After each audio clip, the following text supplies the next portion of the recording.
ಸಿದ್ದರಾಮಯ್ಯ ಜಯಂತಿಗೆ ಮತ್ತೆ ನಾವಿಲ್ಲಿ ಬರಬೇಕು. ಅದಕ್ಕೆ ಅವಕಾಶ ಕೊಟ್ಟಂತಹ ಪೂಜ್ಯರಿಗೆ ಮತ್ತು ಇಲ್ಲೆಲ್ಲ ಕಾರ್ಯಕರ್ತರಿಗೆ ನಾವು ಮೊದಲಿಗೆ ನಮ್ಮನ್ನು ಸಲ್ಲಿಸಬೇಕಾಗ್ತದೆ. ಇವತ್ತು 3 ಕಾರ್ಯಕ್ರಮ ಅಂತ ಹೇಳ್ತಾ ಇದ್ದಾರೆ. ಒಂದು ಲೂಯಿ ಬ್ರೈಲ್ ಅವರ ಜಯಂತ್ಯೋತ್ಸವ ಜನವರಿ 4ಕ್ಕೆ ನಾವು ಕಲಬುರಗಿಯಲ್ಲಿ ಆಚರಣೆ ಮಾಡಿದ್ದೇವೆ, ನಾವು ನಮ್ಮ ಸ್ನೇಹಿತರು. ಮತ್ತು ಸಿದ್ದರಾಮೇಶ್ವರ ಜಯಂತಿ ಜನವರಿ 14ಕ್ಕೆ ಸೊಲ್ಲಾಪುರದಲ್ಲಿ ಬಹಳ ದೊಡ್ಡ ವಿಜೃಂಭಣೆಯನ್ನು ಮಾಡ್ತಿರ್ತಾರೆ. ಮತ್ತು ಉಪನ್ಯಾಸಗೋಷ್ಠಿ ಇವತ್ತು. ಒಂದೆರಡು ಲೂಯಿ ಬ್ರೈಲ್ ಬಗ್ಗೆ ಒಂದೆರಡು ಮಾತಾಡೋದಾದ್ರೆ, ಅವ್ರ ಫೋಟೋ ನೋಡ್ಬೇಕು ನೀವೆಲ್ಲ. ಮುಂದಿನ ಸಲ ಬರುವಾಗ ನಾನು ಹೇಳ್ತೇವೆ. ಲೂಯಿ ಬ್ರೈಲ್ ಅವರು ಸಣ್ಣ ಚಿಕ್ಕ ಮಗು ಇದ್ದಾಗ ನೋಡ್ರಿ, ತಂದೆ ಕಂಬಾರವರು ಕಬ್ಬಣ ಕೆಲಸ ಮಾಡ್ತಾ ಇರ್ತಾರೆ. ಕಬ್ಬಣ ಕೆಲಸ ಮಾಡುವಾಗ ಮನೆಯಲ್ಲಿ ಕಾಸಿದ್ದು ಅದು ಇರ್ತಲ್ಲ, ಕಾಸ್ತಾ ಇರ್ತಾರೆ ಕಬ್ಬಣ. ಅಲ್ಲೇನೋ ಒಂದು ಸಣ್ಣ ಮಳಿ ಕೆಂಪು ಕಾದಿರ್ತದಂತೆ. ಸಣ್ಣ ಕೂಸತ್ತೆ, 2 ವರ್ಷದ ಕೂಸು, ಅಂಬೆಗಾಲಿಂದ ಇನ್ನೂ ಓಡಾಡಕ್ಕೆ ಬರ್ತಾ ಇಲ್ಲ. ಕೂಸು ಬಂದು ಆ ಕೆಂಪು ಕಾದಿದಂತಹ ಮಳೆ ತಗೊಂಡು ತನ್ನ ಕಣ್ಣಲ್ಲಿ ಚುಚ್ಚಿಕೊಳ್ತು. ಕಣ್ಣಲ್ಲಿ ಚುಚ್ಚಿಕೊಂಡ ತಕ್ಷಣ ಕಣ್ಣು ಬಿಟ್ಟು ಕೆಳಗೆ ಬರ್ತದೆ. ಬಿದ್ದ ತಕ್ಷಣ ಮತ್ತೊಂದು 4-5 ತಿಂಗಳಲ್ಲಿ ಎರಡು ಕಣ್ಣು ಹೋಗ್ಬಿಡ್ತು. ಆ ಕೂಸು ನೋಡ್ರಿ, ಮತ್ತೆ ಬೆಳೀತಾ ನೋಡ್ರಿ, ಅಂತ ಹಠದಿಂದ ಬೆಳೆದು, ಸಂಕಲ್ಪದಿಂದ ಬೆಳೆದು, ದೊಡ್ಡವನಾಗಿ ವಿದ್ಯಾವಂತನಾಗಿ ಇಡೀ ಜಗತ್ತಿಗೆ ಕಣ್ಣಿಲ್ದವರಿಗೆಲ್ಲರಿಗೂ ಕಣ್ಣು ಕೊಟ್ಟಂತ ಮಹಾತ್ಮನಾಗಿ ನಾವು ಮಾರ್ಪಾಡ್ತಾರೆ. ಮನುಷ್ಯ ಸಾಧನೆ ಮಾಡಿದ್ರೆ ಹೇಗೆ ಮಾಡಬಹುದು ಅನ್ನೋದಕ್ಕೊಂದು ಮಾದರಿಯವರು.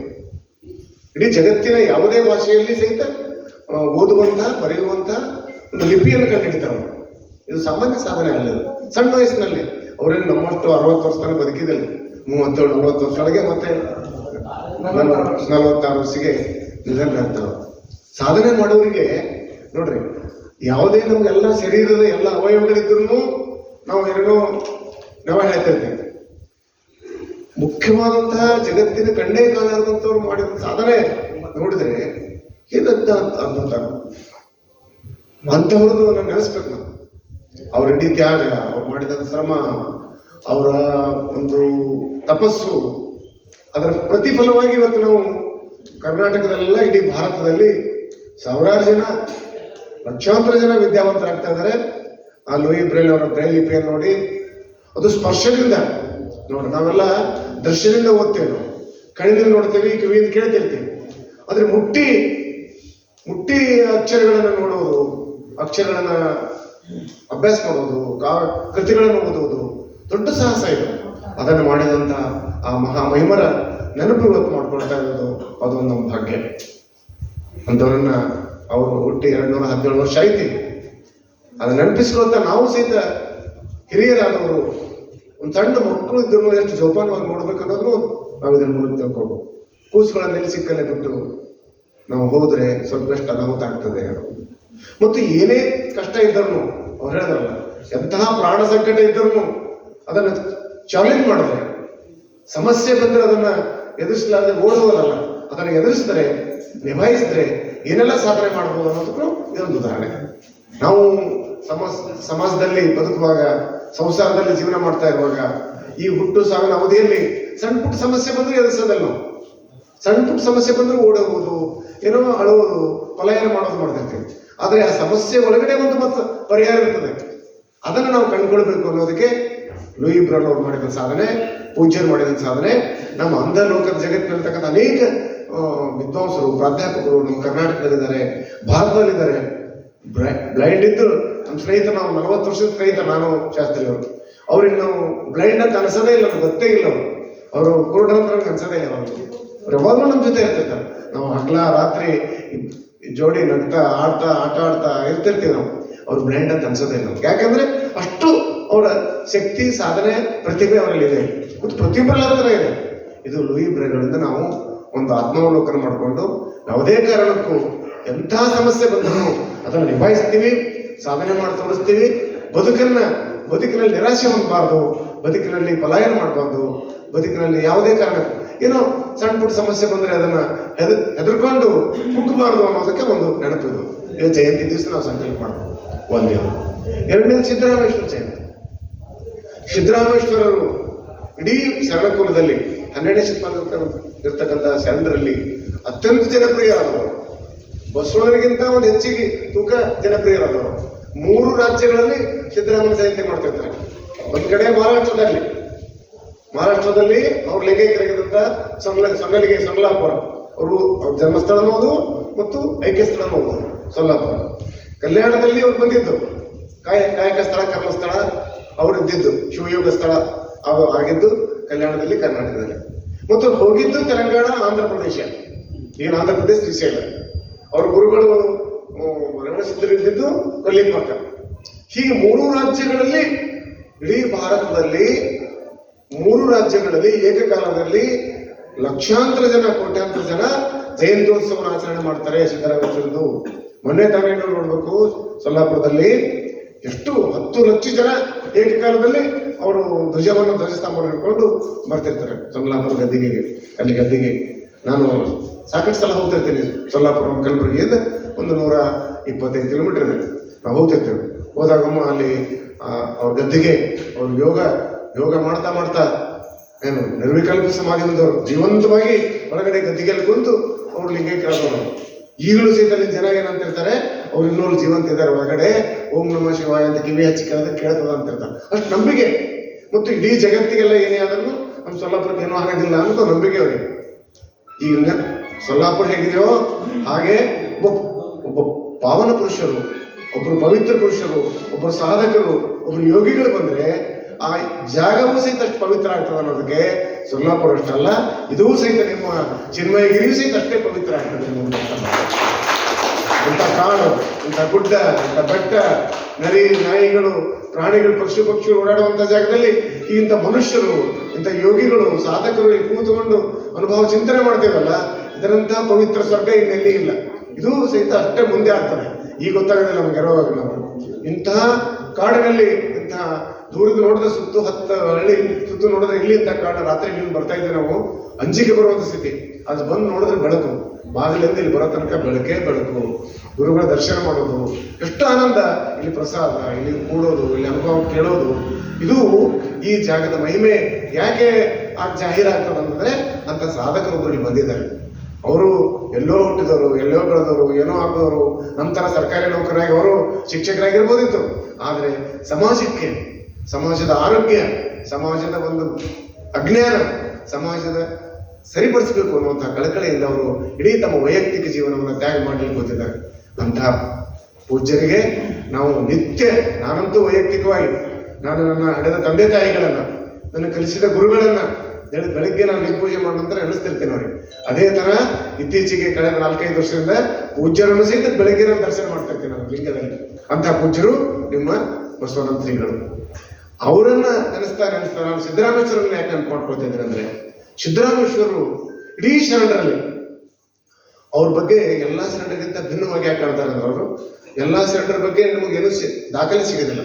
ಸಿದ್ದರಾಮೇಶ್ವರ ಕುರಿತು 16 ಶಾಸ್ತ್ರಗಳು ಸಿಗ್ತಾವೆ ನಮ್ಮ ಕರ್ನಾಟಕದಲ್ಲಿ. ಸಂಶೋಧನೆ ಮಾಡಿದ್ದಾರೆ ಈಗಾಗಲೇ 2 PhD 3 PhD ಆಗಿವೆ ಸಿದ್ದರಾಮೇಶ್ವರ ಕುರಿತು. ಅದು ದಾಖಲೆ ಇದೆ. ಮತ್ತು ಸಿದ್ದರಾಮೇಶ್ವರ ಕುರಿತು ನಾವು ಒಂದು ವರ್ಷದ ಹಿಂದೆ ಬಸವ ಕಲ್ಯಾಣದಲ್ಲಿ ಒಂದು ರಾಷ್ಟ್ರೀಯ ಮಟ್ಟದ ವಿಚಾರ ಸಂಕಿರಣ ಮಾಡಿದ್ವಿ. ಪೂಜ್ಯರಿಗೆ ಕರೆಸಿದ್ದೇವೆ ನಾವು. ಅವತ್ತು ನಾವು ಇಂಥ ಒಂದು ಪುಸ್ತಕ ಮಾಡಿದೆ, ಶಿವಯೋಗಿ ಸಿದ್ದರಾಮ ಅಂತ. ಬಹಳ ಬೃಹತ್ ಗ್ರಂಥ, 500 ಪುಟದ ಪುಸ್ತಕ, ಸಾಂಸ್ಕೃತಿಕ ಮುಖಾಮುಖಿ ಅನ್ನೋ ಗ್ರಂಥ. ಇದು ಪೂಜ್ಯರಿಗೆ ಕೊಟ್ಟಿದ್ದೀನಿ. ಇವತ್ತು ಅಂತಂದ್ರೆ ನಮ್ಮ ನಾಗಶೆಟ್ಟಿಯವ್ರಿಗೆ ಕೊಡ್ಲಿಕ್ಕೆ ಇದು ಪುಸ್ತಕ ನೀನು ಕೊಡ್ತೀನಿ ಆಮೇಲೆ ಕಾರ್ಯಕ್ರಮ ಅಂತ. ಅಂಡ್ ಅವರು ಓದ್ತಾರೆ, ಅವ್ರ ಪ್ರಾಧ್ಯಾಪಕರು, ಕನ್ನಡ ಪ್ರಾಧ್ಯಾಪಕರು, ಓದ್ಬೇಕು ಇವೆಲ್ಲ. ಅವ್ರ ಮನೆಯವ್ರು ಒಂದ್ಸರಿ ನನ್ನ ವಿದ್ಯಾರ್ಥಿ ಅವ್ರ ಶ್ರೀಮತಿಯವರು, ಅವ್ರು ಓದಿ ಅವ್ರಿಗೆ ಹೇಳ್ತಾರೆ, ಇವರು ಮುಂದೆ ಮಾತಾಡ್ತಾ ಇರ್ತಾರೆ ಇದ್ರ ಬಗ್ಗೆ. ಸರಿ, ಇಂಥ ಸಿದ್ದರಾಮರ ಸಾಧನೆ ಏನು ಅಂತ ನೋಡಿದ್ರೆ, ಈಗಾಗಲೇ ನಮ್ಮ ಸ್ನೇಹಿತರು ಹೇಳಿದ್ರು, ಬಾಲ್ಯದಲ್ಲಿದ್ದಾಗ ಅವ್ರು ಹೇಗೆ ಒಂದು ಸಂಕಲ್ಪ ಮಾಡಿದರು. ನೋಡ್ರಿ, ಯಾವುದೋ ಒಬ್ಬ ಮನೆಗೆ ಬಂದಂತಹ, ತಮ್ಮ ಹೊಲಕ್ಕೆ ಬಂದಂತಹ ಒಬ್ಬ ಜಂಗಮನಿಗೆ ಉಣಿಸ್ತಾರ. ನಾವು ಮನೆಗೆ ಬಂದವರಿಗೆ ಉಣಿಸೋದಿಲ್ಲ, ನಾವು ಮನೆಗೆ ಬಂದವರಿಗೆ ಒಳ್ಳೆ ಪ್ರೀತಿಯನ್ನು ಕರೆದಿಲ್ಲ ನಾವು. ಆದ್ರೆ ಅವ್ನು ನೋಡ್ರಿ ಎಷ್ಟು ಮುಗ್ಧ ಭಕ್ತಿ ಇದೆ ಅಂದ್ರೆ, ಹೊಲದಲ್ಲಿ ಬಂದಂತ ದುಡಿಯುವಂತ ವರ್ಗದಲ್ಲಿದ್ದಂತ ಎಲ್ಲೋ ಇದ್ದಂತವರಿಗೆ ನಾವು ಗೌರವ ಕೊಡ್ಬೇಕು. ಯಾವುದೇ ಕೆಲಸ ಆಗಲಿ, ಸಣ್ಣದಂತಂದ್ರೆ ನಾವು ಪ್ರತಿಯೊಬ್ಬರನ್ನು ಗೌರವಿಸಬೇಕು.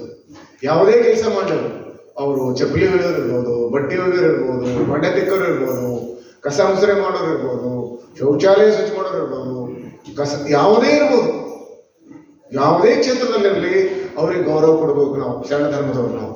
ಶರಣರ ಅನುಯಾಯಿಗಳಿದ್ರು, ಬಸವಣ್ಣ ಅನುಯಾಯಿಗಳಿದ್ದೇವರು ನಾವು. ಮೊದಲು ಅವರಿಗೆ ಅವರು ಜೀವಂತ ದೇವರು. ನಾವು ಯಾರಿಗೋ ಎಲ್ಲೋ ಗುಡಿಯೊಳಗಿನ ಕಲ್ಲು ದೇವರನ್ನು ಪೂಜೆ ಮಾಡೋದಲ್ಲ, ಜೀವಂತ ದೇವರು ಇವ್ರು ಜಂಗಮರು.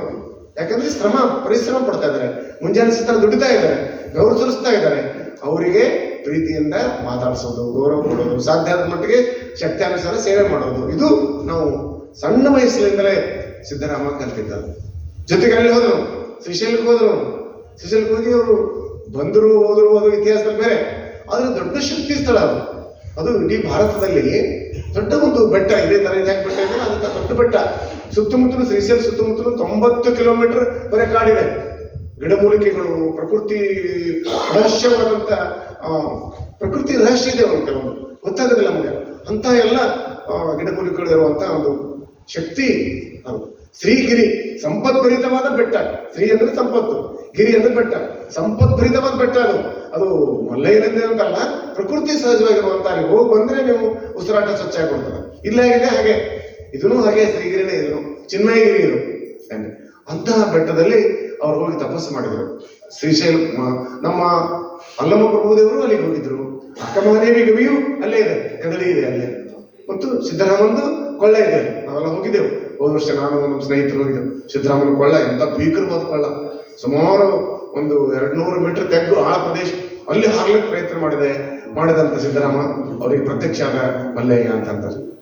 ಪ್ರತ್ಯಕ್ಷ ಆದ್ರೂ ಗೊತ್ತಿಲ್ಲ ಅಂದ್ರೆ, ಚಿಕ್ಕ ವಯಸ್ಸಿನಿಂದಲೇ ಒಂದು ದೃಢವಾದ ಸಂಕಲ್ಪ ಮಾಡಿದರೆ ನಮ್ಮ ಗುರಿ ಮುಟ್ಟಬಹುದು ಅನ್ನೋದೊಂದು ಅಲ್ಲಿ ಸಂಕೇತ. ಶುದ್ಧಿಮಯ ಶ್ರದ್ಧೆ ಇದೆ, ತುದಿಗೆ ತಪ್ಪದ ಶುದ್ಧಿ ಅಂತ ಹೇಳ್ತಾರೆ ಕುವೆಂಪು. ಯಾರು ಸರಿಯಾದ ಸಂಕಲ್ಪ ಮಾಡ್ತಾರೋ, ಯಾರು ಶುದ್ಧ ಮನಸ್ಸಿನಿಂದ ಇರ್ತಾರೋ, ಯಾರು ಸತತ ಪ್ರಯತ್ನ ಮಾಡ್ತಾರೋ ಅವರಿಗೆ ದೇವರು ಒಲ್ಲೇ ಒಲಿತಾನೆ ಅನ್ನೋದು ಇದು ಒಂದು ಸಂಕೇತ ಅಷ್ಟೇ. ಅಲ್ಲಿ ಪ್ರಪಾತ ಬಿಡ್ತದನೋ ಪರಮಾತ್ಮ ಬಂದಿಡಿದನೋ ಅದು ಮುಖ್ಯ ಅಲ್ಲ. ನಾವು ಸಂಕಲ್ಪ ಮಾಡಿದರೆ ಯಾವುದೇ ಕೆಲಸ ಮಾಡ್ಬೇಕಂತ ನಾವು ಸಂಕಲ್ಪ ಮಾಡೋದು. ನೋಡ್ರಿ, ಬರಿಗೈಯಿಂದ ಬಂದವರು ಇಂಥ ಕಟ್ಟಡ ಕಟ್ಟಬೇಕು, ಇಂಥ ಊರಿನ ಜನರಿಗೆ ಒಂದು ಸುಧಾರಣೆ ಮಾಡಬೇಕು, ಇದು ಇಷ್ಟೆಲ್ಲ ಒಂದು ಪವಿತ್ರ ವಾತಾವರಣ ನಿರ್ಮಾಣ ಮಾಡ್ಬೇಕಂದ್ರೆ ಸಾಮಾನ್ಯ ಸಾಧನೆ ಅಲ್ಲದು. ಏನು ನಾವು ಇಡೀ ಜೀವನದಲ್ಲಿ 30 ವರ್ಷ ಲೆಕ್ಚರರ್ ಆಗಿ 30 ವರ್ಷ ಓದಿ ಬರೆದು ಒಂದು 30-40 ಮನೆ ಕಟ್ಟಬೇಕಾದ್ರೆ ನಮ್ ಜೀವ ಹೋಯ್ತು, ಇಡೀ ಜನ್ಮ ಹೋಯ್ತು ನಮ್ದು. ಆದ್ರೆ ಸಾಧನೆ ಮಾಡೋದಲ್ಲ, ಇದು ಆ ಸಂಕಲ್ಪದಿಂದ ಸಾಧ್ಯ. ಆ ದೃಢ ಸಂಕಲ್ಪದಿಂದ, ಶುದ್ಧವಾದಂತ ಸಂಕಲ್ಪ, ದೃಢ ಸಂಕಲ್ಪದಿಂದ ಪರಿಶ್ರಮ ಪಟ್ಟರೆ ಸಾಧ್ಯ ಆಗ್ತದೆ. ಇದು ಪೂಜ್ಯರ ಗುರುಗಳಿಂದ ಬರೀ ನಾವು ಅವರನ್ನು ಗೌರವಿಸಿ ನಮಸ್ಕಾರ ಮಾಡ್ಬೋದಲ್ಲ, ನಮ್ಮ ಜೀವನದಲ್ಲಿ ಸಹಿತ ನಾವು ಅಳವಡಿಸ್ಕೊಳ್ಬೇಕು. ನಾವು ಸಂಕಲ್ಪ ಮಾಡೋಣ ಒಳ್ಳೆಯ ಕೆಲಸಗಳಿಗಾಗಿ. ಇಡೀ ಜೀವನ ಇರೋದೆಷ್ಟು ಅವಧಿ ರೀ ನಮ್ದು? ಇರೋ ಜೀವನ ಅವಧಿ ಎಷ್ಟು? 1000 ವರ್ಷದಲ್ಲಿ ಬಂದೀವಿ ಭೂಮಿ ಎಲ್ಲ. ಇರೋದೇ 100 ವರ್ಷ ಜೀವನ. ಬಹಳ ವರ್ಷ ಅಂದ್ರೆ 100 ವರ್ಷ ಇರ್ತೇವೆ. ಈಗಾಗಲೇ ಅರ್ಧ ವಯಸ್ಸು ಮುಗಿದು ನಾವು ಕೂತವ್ರದೆಲ್ಲರೂ ಒಂದು ಅರ್ಧ ವಯಸ್ಸು ಮುಗಿತೇವೆ. ಮತ್ತೆ ಇರುವ ಅವಧಿ ಮುಂದಿನ ಪರಮಾತ್ಮ ಹೆಚ್ಚಿನ ಅವಧಿ ಕೊಟ್ಟ ನಮ್ಗೆ. ನಮ್ಮ ನಿವೃತ್ತಿ ಜೀವನ ಅಂತ 60 ವರ್ಷ ನಿವೃತ್ತಿ ಆಗೋ. ನಿವೃತ್ತಿ ಆಗೇನು ಇನ್ನು ನಮ್ಮ ಶಾಸ್ತ್ರಿಯವರು ಇನ್ನೂ ಆದ ನಮ್ಗೆ ಇನ್ನೊಂದು 2 ವರ್ಷ. ನಮ್ಮ ಡೊಳ್ಳೆ ಕೊಟ್ಟು ನಾವು ನಿವೃತ್ತಿ ಆಗೇನು. ನಿವೃತ್ತಿ ಆದ್ಮೇಲೆ ನಾವು ಉಳಿದೀವಲ್ಲ, ಆ ಪರಮಾತ್ಮ ಇನ್ನೂ ಒಂದ್ ಜನ ಒಳ್ಳೆ ಕೆಲಸ ಮಾಡಪ್ಪ, ಇಂಥ ಗುರುಗಳ ದರ್ಶನ ಮಾಡಪ್ಪ, ಚಂದ ಇರುವಪ್ಪ ಅಂತ ನಮ್ಗೆ ಒಂದು ಬೋನಸ್ ಕೊಟ್ಟ ನಾವು ಅಷ್ಟೇ. ನಮ್ಮ ವಯಸ್ಸಾದ್ರೆ ಎಲ್ಲರಿಗೂ ಅಷ್ಟೇ. ಇದೊಂದು ಪರಮಾತ್ಮ ಕೊಟ್ಟಂತ ವರದಾನ, ಒಂದು ಸದಾವಕಾಶ.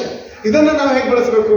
ಅದು ತಿಂದು ಕುಡಿದು ಹಾಳು ಮಾಡಿ ಮತ್ತೊಬ್ಬರು ಬೈದು ಹೊಡೆದಾಡಿ ಜಗಳ ಆಡಿ ಅವ್ರ ಮಗನಾಗ ಇವ್ರ ಮಗನ ಕಟ್ಟಿಗೆ ಹಾಕಿ ಜಗಳ ಆಡ್ಕೊತ ಹೋಗದ ಸಂತೋಷದಿಂದ ಇರೋಣ, ಸಮಾಧಾನದಿಂದ ಇರೋಣ, ಆರೋಗ್ಯದಿಂದ ಇರೋಣ, ಜೀವನ ಸಾರ್ಥಕ ಕೊಡಿಸ್ಕೊಳ್ಳೋಣ. ಇದು ಸಿದ್ದರಾಮೇಶ್ವರಿಂದ ನಾವು ಕಲಿಬೇಕಾಗಿದ್ದು, ಶರಣರಿಂದ ಕಲಿಬೇಕಾಗಿದ್ದು, ಗುರುಗಳಿಂದ ಕಲಿಬೇಕಾಗಿದ್ದು. ನಾವು ಇಲ್ಲಿಂದ ನೋಡ್ರಿ, ಒಂದು ನಾನು ನೆನಪಿಸ್ತಿರ್ತೀನಿ ಯಾವಾಗಲೂ, ಗುರುಗಳ ಸಾಧನೆಗೆ 3 ಕಾರಣ ಅಂತ ಅಂತೀನಿ. ಸಿದ್ದರಾಮೇಶ್ವರನು ಅದೇ ಕಾರಣ, ಇವರಿಗೂ ಅದೇ ಕಾರಣ. ಏನು? ಒಂದು, ಅವರು ಶುದ್ಧವಾದ ಗಾಳಿ, ಶುದ್ಧವಾದ ನೀರು, ಶುದ್ಧವಾದ ವಾತಾವರಣ. ಇದು ಬಹಳ ಮುಖ್ಯ ಪ್ರತಿಯೊಬ್ಬರಿಗೆ. ನಾವು ಮನೆಯಲ್ಲಿದ್ದರೂ ಸಹಿತ ಎಷ್ಟು ಸಾಧ್ಯ ಆದ್ರೆ ಶುದ್ಧವಾದ ಗಾಳಿ, ಶುದ್ಧವಾದ ನೀರು, ಶುದ್ಧವಾದ ವಾತಾವರಣ ಇಟ್ಕೊಳ್ಳೋದು. ಬರೀ ಇಲ್ಲಿ ಬಂದು ಚಿನ್ಮಯಗಿರಿ ಬಂದು ಗುರುಗಳ ಪರಿಸರದಲ್ಲಿ ಅಷ್ಟೇ ಇರೋದಿಲ್ಲ, ನಮ್ಮ ಮನೆಯಲ್ಲಿ ಸಹಿತ ನಾವು ಈ ತರ ಮಾಡೋದು. ಎಷ್ಟು ಸಾಧ್ಯ ಆದ್ರೆ ಅಷ್ಟು ಕೊಳಚೆಯಿಂದ, ಅಲ್ಲಿ ಹೊಲಸಿನಿಂದ ನಮ್ಮ ಬಚ್ಚಲುಗಳು ನೋಡ್ಬೇಕು. ನಮ್ಮ ಮನೆಗೆ ಹೋದ್ರೆ ಆ ಬಚ್ಚಲು ಹೇಗಿದೆ ಅನ್ನೋದು ಅವ್ರ ಮನೆಗೆ ಗೊತ್ತಾಗ್ತದೆ. ಅವ್ರ ಜಗಲಿ ನೋಡಿದ್ರೆ ಗೊತ್ತಾಗಲ್ಲ ಅಂತ. ಈಗ ನಮ್ಮಲ್ಲಿ ಹಳ್ಳಿದಾಗ ಹೇಳ್ತೇವೆ, ಹೆಣ್ಮಗಳಿಗೆ ಮನೆ ಕೊಡ್ಬೇಕು ಯಾರ ಮನೆಗೆ ಅಂದ್ರೆ ಅವ್ರ ಮನೆಯಾಗ ಬಚ್ಚಲು ನೋಡ್ರಿ ಅಂತ. ಬಚ್ಚಲಾಗ ಹೋಗಿ ಜಾರ್ಕೊಂಡು ಬಿದ್ದು ಅಂದ್ರೆ ಅವ್ರ ಮನೆಗೆ ಹೆಣ್ಣು ಕೊಡ್ಬಾರ್ದು. ಬಚ್ಚಲು ಸ್ವಚ್ಛ ಇತ್ತು, ಅಲ್ಲಿ ಕ್ಲೀನ್ ಇತ್ತು, ಎಲ್ಲಿ ದುರ್ನಾಥ ಇರ್ಲಿಲ್ಲ, ಬಹಳ ಶುದ್ಧ ಇತ್ತು ಅಂದ್ರೆ ಅಲ್ಲಿ ಹೋದ್ರೆ ಅವ್ರ ಮನೆಯಾಗ ಒಳ್ಳೆಯವ್ರ ಆರೋಗ್ಯ ಇರಲ್ಲ. ಅದಕ್ಕೆ ನಾವು ನಮ್ಮ ಸಾಧ್ಯ ಮಟ್ಟಿಗೆ ನಮ್ಮ ಬಚ್ಚಲುಗಳನ್ನ ಸ್ವಚ್ಛ ಮಾಡ್ಕೊಳ್ಳೋದು. ಬರೇ ಬಚ್ಚಲಲ್ಲ, ನಮ್ಮ ಬಾಯಿ ಸ್ವಚ್ಛ ಮಾಡ್ಕೊಳ್ಬೇಕಲ್ಲ.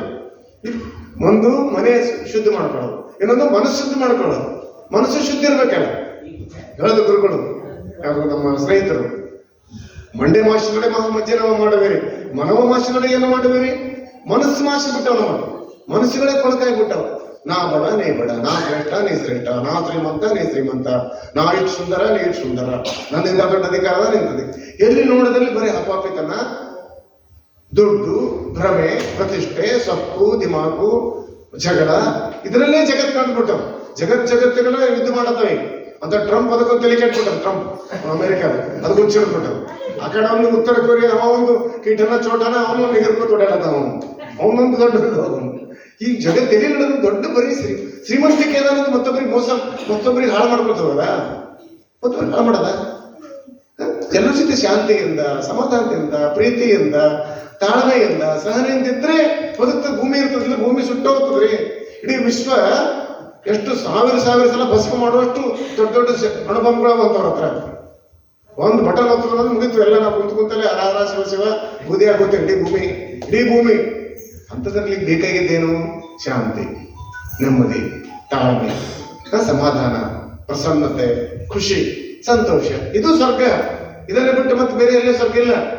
ಎಲ್ಲೋ ಹುಡುಕಿದೆ ಇಲ್ಲದ ದೇವರ ಕಲ್ಲು ಮಣ್ಣುಗಳ ಗುಡಿಯೊಳಗೆ, ಇಲ್ಲೇ ಇರುವ ಪ್ರೀತಿ ಪ್ರೇಮಗಳ ಕಾಣದೇ ಹೋದರೆ ನಮ್ಮೊಳಗೆ. ಎಲ್ಲಿದೆ ನಂದನ, ಎಲ್ಲಿದೆ ಬಂಧನ, ಎಲ್ಲ ಇವೆ ನಮ್ಮೊಳಗೆ. ಒಳಗಿನ ತಿಳಿಯನ್ನು ಕಲಕದ ಇದ್ದರೆ ಅಮೃತದ ಸವಿದೆ ನಾಲಿಗೆಗೆ. ಎಲ್ಲಿದೆ ನಂದನ, ಎಲ್ಲಿದೆ ಸ್ವರ್ಗ? ಬಸವಣ್ಣ ಹೇಳ್ತಾರ, ಇಲ್ಲಿ ಸಲ್ಲುವರು ಅಲ್ಲಿ ಸಲ್ಲುವರೆಗೆ, ಇಲ್ಲಿ ಸಲ್ಲದವರು ಎಲ್ಲಿಗೆ ಸಲ್ಲ. ಇಲ್ಲಿ ಸಲ್ಲುವುದು ಅಂದ್ರೆ ನಮ್ಮ ಸಂಸಾರದಲ್ಲಿ, ನಮ್ಮ ಹೆಂಡತಿ ಮಕ್ಕಳ ಜೊತೆ ನಾವು ಚೆನ್ನಾಗಿರೋಣ, ನಮ್ಮ ಸುತ್ತಮುತ್ತಲ ಜೊತೆ ಚೆನ್ನಾಗಿರೋಣ, ನಮ್ಮ ಅಣ್ಣ ಜೊತೆ ಚೆನ್ನಾಗಿರೋಣ, ನಾವು ವೃತ್ತಿ ಮಾಡೋಲ್ಲ ಚೆನ್ನಾಗಿರೋಣ, ನಮ್ಮ ಸಮಾಜದಲ್ಲಿ ಚೆನ್ನಾಗಿರೋಣ, ನಮ್ಮ ರಾಜ್ಯದಲ್ಲಿ ಚೆನ್ನಾಗಿರೋಣ, ದೇಶದಲ್ಲಿ ಚೆನ್ನಾಗಿರೋಣ, ಇಡೀ ಜೀವನ ಚೆನ್ನಾಗಿರೋಣ, ಸಾಕು. ಇದೇ ಸ್ವರ್ಗ. ಎಲ್ಲ ಕಡೆ ಬರೀ ಸಿಟ್ಟು, ಶಡವು, ಕೋಪ, ದ್ವೇಷ, ಹಸುಗೆ, ಹೊಟ್ಟೆ ಕಿಚ್ಚು, ಇದೇ ಅನಾರೋಗ್ಯಕರ. ಈ ಅನಾರೋಗ್ಯಕರ ಹೋಗ್ಬೇಕಾದ್ರೆ ಮನಃಶುದ್ಧಿ ಆಗ್ಬೇಕು. ಒಂದು ದೇಹ ಶುದ್ಧಿ, ಹೊರಗಡೆ ಶುದ್ಧಿ ಆಗ್ಬೇಕು, ವಾತಾವರಣ ಶುದ್ಧಿ ಆಗ್ಬೇಕು. ಒಂದು ಮನಃಶುದ್ಧಿ ಆಗ್ಬೇಕು, ಮತ್ತೊಂದು ಭಾವನಾ ಶುದ್ಧಿ ಆಗ್ಬೇಕು. ಭಾವನಾ ಶುದ್ಧಿ ಅಂದ್ರೆ ಮನಸ್ಸುಗಳು ಒಳಗೆ ಹೃದಯ ಶುದ್ಧಿ. ಹೇಳಿದ್ರು ನೋಡ್ರಿ, ನಾವು ಉಂಡ್ರೆ ಎಷ್ಟು ರುಚಿ ಅದು. ಅವ್ರು ಕೊಟ್ಟಿದ್ದೊಂದು ಪ್ರಸಾದಲ್ಲಿ ಎಷ್ಟು ಟೇಸ್ಟ್ ಬರ್ತದೆ.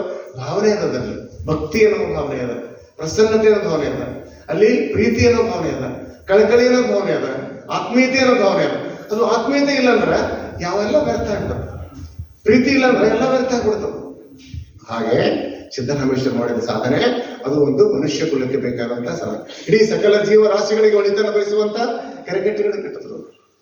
ಅವ್ರು ಹೇಳ್ತಾರೆ, ಸಕಲ ಜೀವರಾಶಿಗಳು ಒಳಿತನ್ನು ಬಯಸುವುದು ಅವ್ರದ್ದು ಸಿದ್ಧಾಂತ. ಬರೀ ಮನುಷ್ಯರಿಗಷ್ಟೇ ಅಲ್ಲ, ಪ್ರಾಣಿಗಳಿಗೆ, ಪಕ್ಷಿಗಳಿಗೆ, ಪಶುಗಳಿಗೆ, ಎಲ್ಲರಿಗೂ ಒಳಿತು ಮಾಡ್ಬೇಕಮ್ಮ ಅಂತ ದೊಡ್ಡ ಸಾಧಕರ ನೆನಪು ಮಾಡ್ತಾ ನಾವು ಬರೀ ನೆನಪು ಮಾಡ್ಕೊಂಡು ಜೈಕಾರ ಮಾಡ್ಕೊಂಡು ಹೋಗೋದಲ್ಲ. ನಮ್ಮ ಜೀವನದಲ್ಲಿ ಎಷ್ಟು ಸಾಧ್ಯದನೋ ಇಂಥ ಪುಣ್ಯಸ್ಮರಣೆ ಕಾರ್ಯಕ್ರಮ ಇರ್ಬೋದು, ಜಯಂತ್ಯೋತ್ಸವ ಕಾರ್ಯಕ್ರಮಗಳು, ಗುರುಗಳ ದರ್ಶನ ಇರ್ಬೋದು, ಇವೆಲ್ಲ ನಮಗೆ ಒಂದು ಕನ್ನಡಿಯಿಂದ ನಾವು ನೋಡ್ಕೊಳ್ಬೇಕು. ನಾವು ಎಷ್ಟು ಸರಿ ಇದ್ದೇವೆ.